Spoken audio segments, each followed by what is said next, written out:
Well, welcome back to Leaders Fuel Daily. Look forward today to talking with my guest, Jimmy Sorrells. Jimmy, you've been a good friend to me. I've enjoyed getting to know you and spending time with you. I notice on your Zoom uh, name there, it says Ninja Networker. So, what in the world, what does it mean to be a Ninja Networker?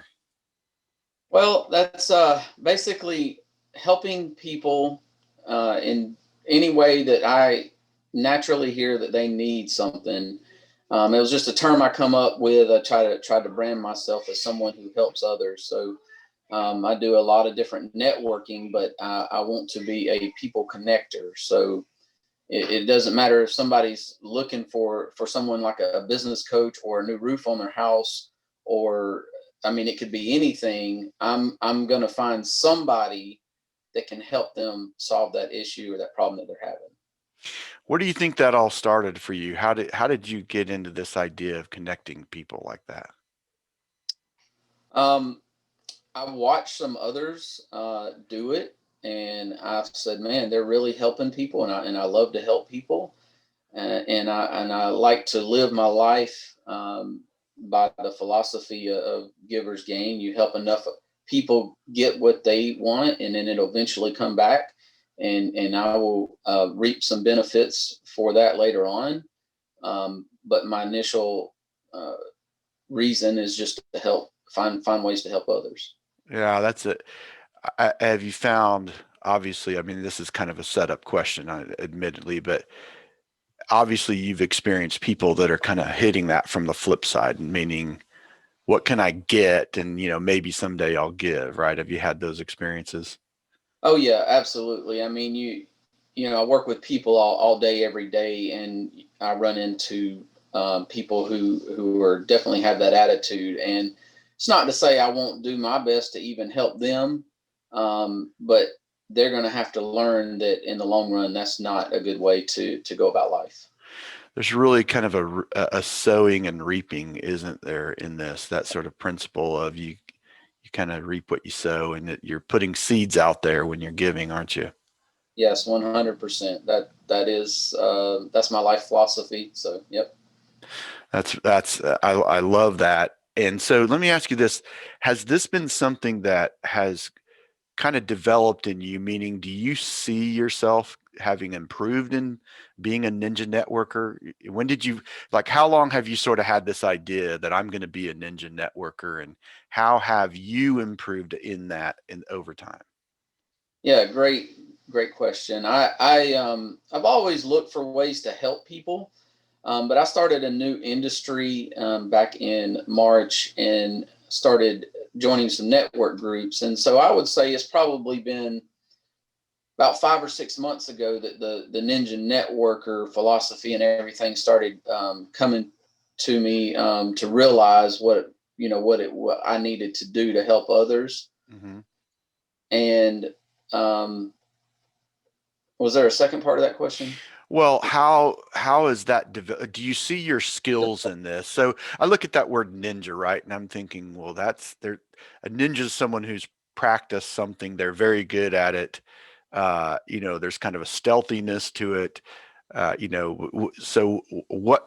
How have you seen your own skills develop as a networker since you've kind of adopted this philosophy and used this to connect people?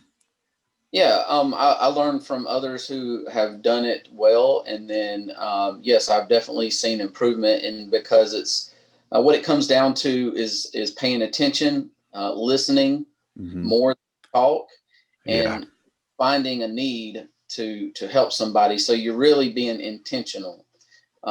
So that's a big thing is to listen, pay attention, and then even if I don't have an answer right there, I can go do some research. um, One of my clients is looking to bring some product to market, Hmm. and he's never done that before, and neither have I. So I had done some research for that specific client to help him, connect him with lawyers and different things that he may need for that process. Nice. Yeah, that's above and beyond level of networking and service and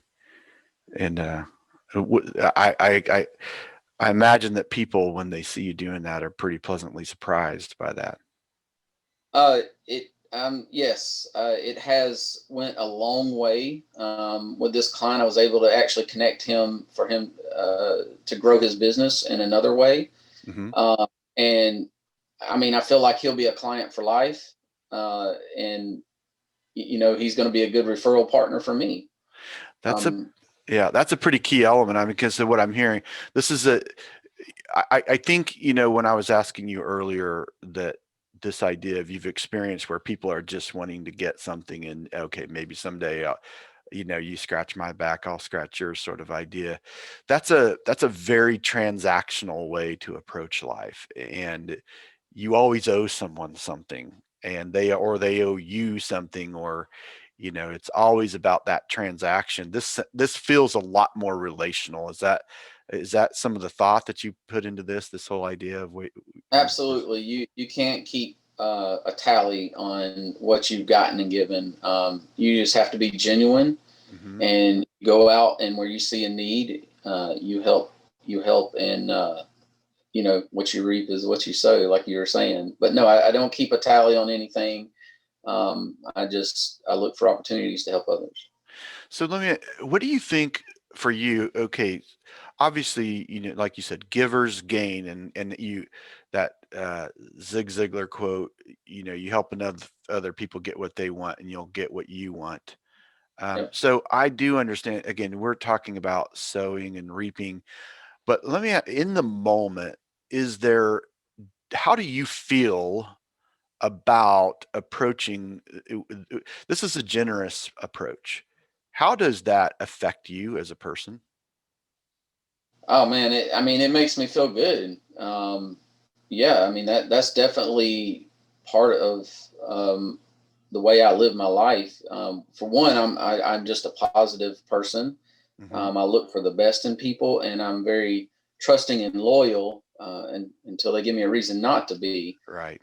And but yeah, it makes me feel great, and then whenever they find a way to help me, or they go help someone else and pay it forward, then they'll get that same feeling. Nice.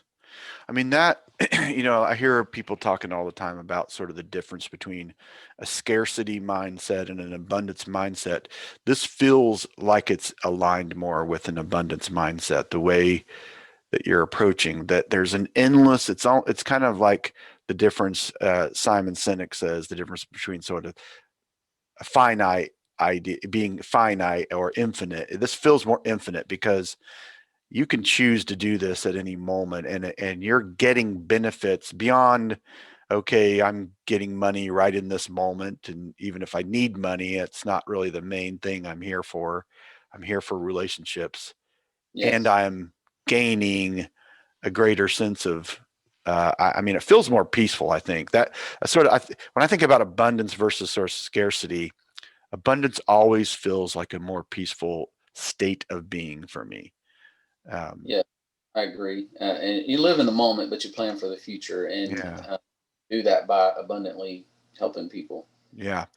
Well, okay. So you said one thing there a minute ago about what's really important to you is a positive mindset. So talk about that a little bit more. What does that mean to you? Yeah, I mean, I don't always, when something uh, ruins your day or goes wrong, I mean, you don't want an event to ruin the rest of your day. So, uh, you know, I read books and listen to podcasts Mm-hmm. that are positive and not all negative. Mm-hmm.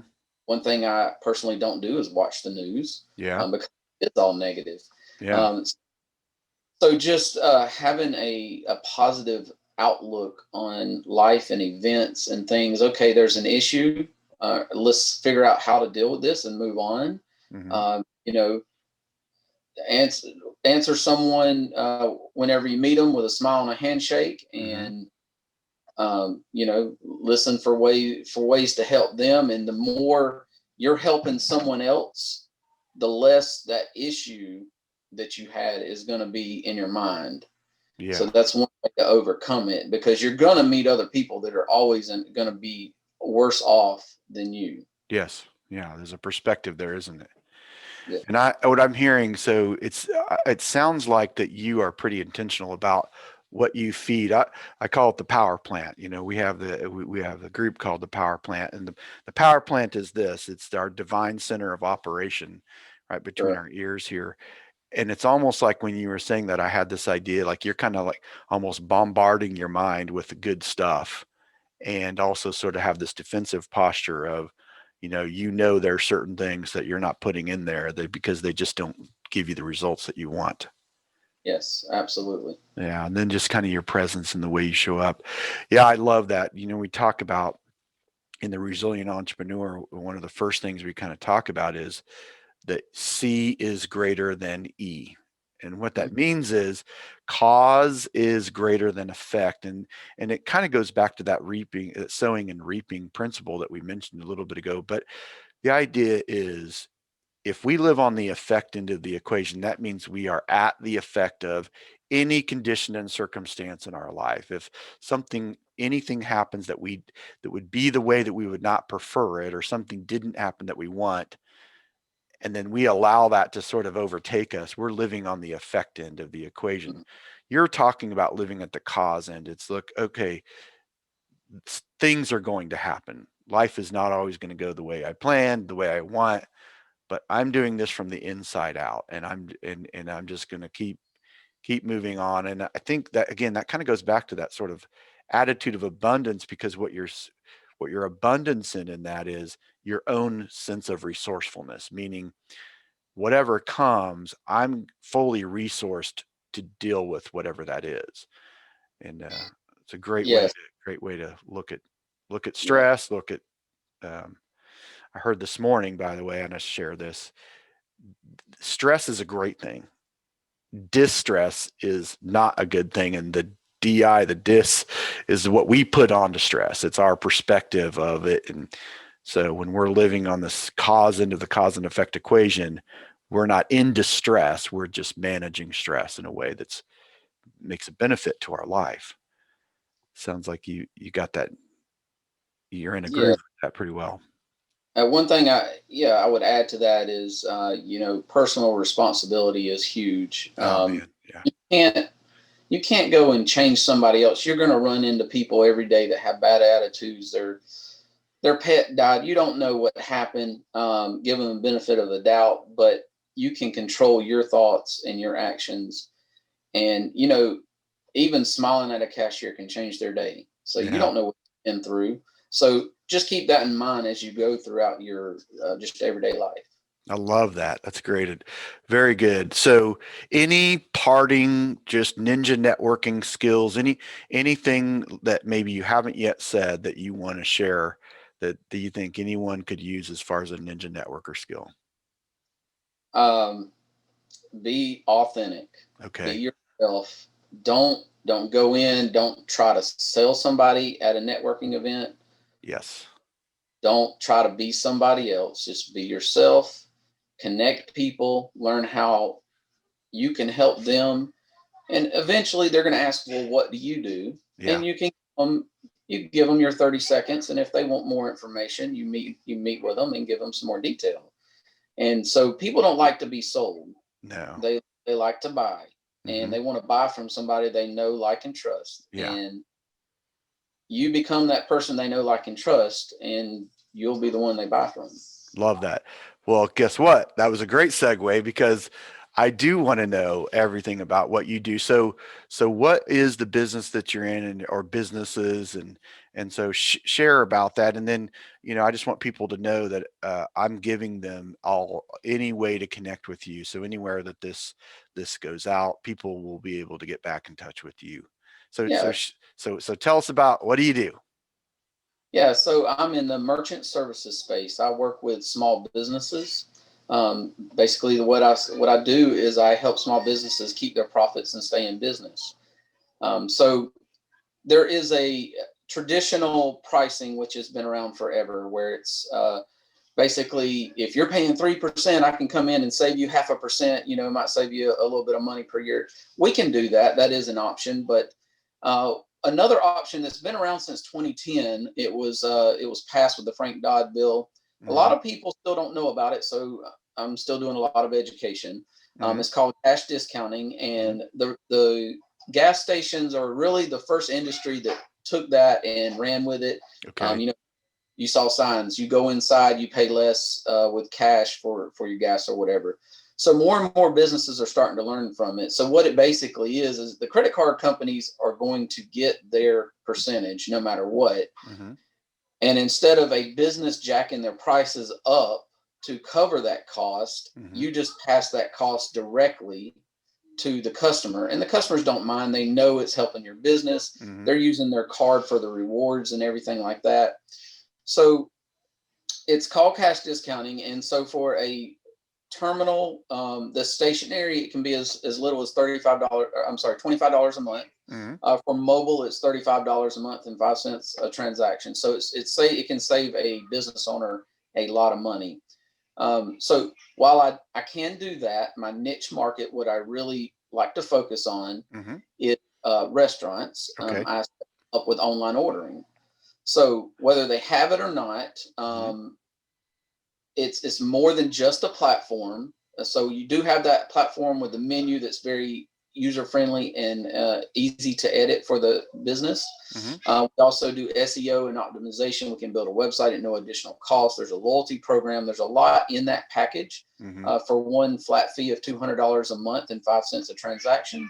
So, the national average for these large third parties is 30% per order. Yeah. And you can imagine that adds up very fast. So a Hmm. $200 flat fee, it's almost a no-brainer. It can save them a lot of money. Um, so we can take somebody with no web presence to generating orders, or somebody that has a web presence and they want a better, smoother system that will save them more money and make them money. That could be a huge, I mean, that could be a difference of adding someone on a shift or, um, you know, Yeah, it, it's it, less you would pay a new employee. for sure. Yeah. Or save the money either way. But man, what a great, and it sounds fairly universal, meaning the application it could go through. You're focusing on restaurants because of this ordering thing, but I'm sure there's other applications for this, and Absolutely. certainly the merchant services is anyone who's Yeah, doing I mean, it kind of. there's a lot that we can do in the industry. We can even go in and put a whole POS system in a business or a restaurant and all. Yeah, yeah, Um, yeah, so there's a lot of different avenues for it. Yeah. nice. Outstanding. Well, hey, Jimmy, thank you very much for being a part of this and jumping on here. I love the thoughts that you shared and like hearing about your business, and I look forward to more conversations to come and just seeing where all this goes. So I appreciate you. Yeah, thank you for inviting me, and this has been great.